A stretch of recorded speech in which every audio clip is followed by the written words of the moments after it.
Grimid dice, ti faccio specie, già che conosci quello che è Abramo, che sono faccio a me mostire vecchi? E a me, la donna più bella d'Oriama. Maestà, non sai, risponde il tuo specchio, sono i segni del tempo. E come vedi, cara regina mia, non è che i vecchi rimane tale e quale, chissà mia.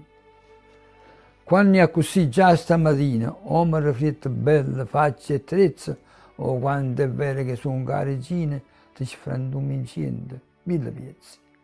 Maestà, non fai sbaglio, dice il tuo specchio, perché quando mi hai fatto mille lenticchie, dopo vedrai che appena sbaglio, ti troverai in una, mille spicci, che ti fretteranno mille pezzi, mille volte un lato che non piace, mille volte la gente che si trezza, mille volte come perde la pace, quando poi la bellezza che lo vede è la dolcezza, di virtù la forza, ma che resta tinta non si vede, misera a me, e non riflette la scorza.